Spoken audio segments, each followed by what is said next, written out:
안녕하세요. 청담탑 정형외과 의원 조훈기 원장입니다. 포항 0365 의원 최종식 원장입니다.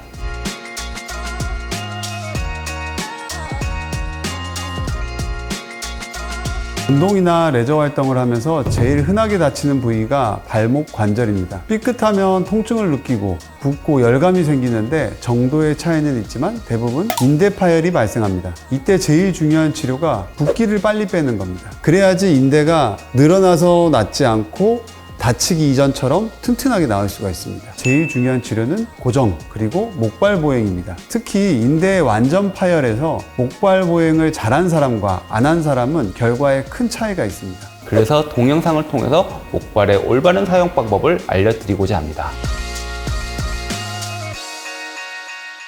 네, 목발을 가지고 왔습니다. 키에 맞는 적절한 길이가 중요합니다. 목발을 봐보면 여기 단추 두 개가 있는데 눌러서 길이를 조절할 수가 있습니다. 그리고 손잡이 부분을 보면 나사가 있는데 여기를 조절해서 손잡이 높이를 조절할 수가 있습니다. 키에 맞는 적절한 길이는 무엇이냐? 목발을 약 15도 정도, 발에서 15도 정도 벌렸을 때 겨드랑이와 겨드랑이 패드 사이에 손가락 3개 정도가 들어가는 위치가 제일 적절합니다. 이때 손을 잡으면 팔꿈치의 각도는 약 15도에서 30도 정도 구부려지는 게 좋고 이때 손의 위치는 허리 위치가 좋습니다.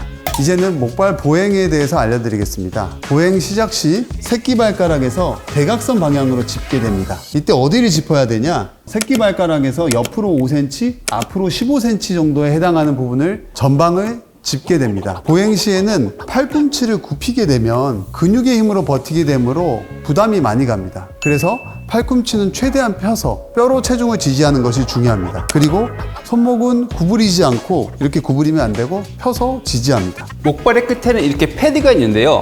이는 팔에 힘이 없을 때 일시적으로 기대도록 한 부분입니다. 겨드랑이에 체중을 실게 되면 여기 상완신경총을 압박함으로 신경손상을 유발할 수 있으므로 팔이 힘들 때는 패드를 몸통 쪽에 이렇게 걸쳐서 지지를 함으로써 팔의 힘을 좀 덜어드릴 수 있습니다. 목발 보행 방법에는 여러 가지가 있습니다. 크게 아픈 발의 체중 부하가 아예 안 되도록 하는 방법과 부분 체중 부하 두 가지로 나눌 수 있습니다. 목발 보행 시 비체중 부하를 해야 할지 부분 체중 부하를 해야 할지 결정하는 것이 중요합니다. 왜 이게 중요하냐? 완전 비체중 부하는 굉장히 힘들고 손목과 어깨, 등 근육에 부담이 많이 갑니다. 그래서 수상 정도가 심하지 않거나 다치고 시간이 지나서 부분 체중 부하가 가능한 상태라면 최대한 일찍 부분 체중 부하가 권고됩니다. 이제 목발 보행을 설명해 드리겠습니다. 첫 번째 비체중 부하입니다. 수술 직후나 체중을 많이 받는 뼈의 골절 또는 발목인대 완전 파열 시 시행하게 되는데 두 개의 목발을 동시에 앞으로 내딛고 정상 쪽 발이 따라가는 식으로 보행을 하게 됩니다. 이때 다친 쪽 무릎은 구부려서 체중이 앞으로 잘 넘어갈 수 있도록 해주어야지 피게 되면 뒤로 넘어질 수 있습니다. 빠른 보행이 가능하고 다친 부위를 완전히 보호할 수 있다는 장점이 있으나 힘이 많이 들고 물기가 있거나 대리석같이 미끄러운 부위에서는 잘 넘어질 수 있다는 것을 명심해야 합니다. 다음으로 부분 체중 부하가 가능한 상태라면 발가락 끝으로 체중의 20에서 30%를 딛는 보행을 합니다. 양측 목발과 다친 쪽 발가락을 동시에 딛는 거죠. 목발과 아픈 다리를 발끝을 동시에 딛고 정상 다리가 따라가는 방식으로 진행을 합니다. 다음으로 연세가 많으신 분들이나 발을 다칠 때 팔이나 손목을 같이 다치신 분들이 있습니다. 이런 경우에는 4점 보행을 합니다. 목발과 다친 발, 목발, 정상 다리가 따라옵니다. 네 점이 각각 따로따로 움직이는 방법으로 힘이 덜 들긴 하나 일시적으로 다친 다리에 체중이 가해지고 속도가 매우 느리다는 단점이 있습니다. 거의 회복이 다 된 이후 재활 과정에서 시행할 수 있는 편측 보행입니다. 이는 아픈 다리 반대쪽 목발을 이용해서 걷습니다. 아픈 다리와 목발이 같이 가고 정상 다리가 따라가는 방법입니다. 계단을 오르내려야 하는 경우가 있습니다. 목발은 계단의 가운데를 짚습니다. 지금처럼 목발을 짚고 안 다친 다리가 먼저 갑니다.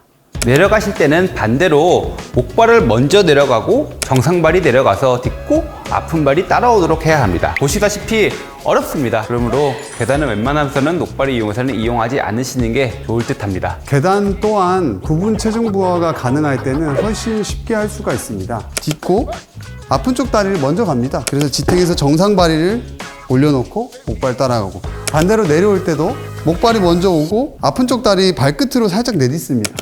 그런 다음에 정상 쪽 어때요? 훨씬 안정감이 있어 보이시죠? 그래서 부분 체중 부하가 가능하면 훨씬 안정적으로 할 수가 있습니다. 의자를 앉는 경우에도 난감한 경우가 많습니다. 의자를 앉기 위해서는 오셔가지고 목발을 아나콘 쪽으로 모으고 반대손으로 짚은 다음에 이렇게 앉으시면 조금 더 편하게 이용을 하실 수가 있으십니다. 오늘은 목발과 사용 방법에 대해서 알아보았습니다. 환자분들께서는 올바른 목발 사용법을 숙지하시어 추가로 다치지 말고 잘 회복하시길 기원합니다. 이상 청담탑 정형외과 포항 본365 의원이었습니다. 감사합니다.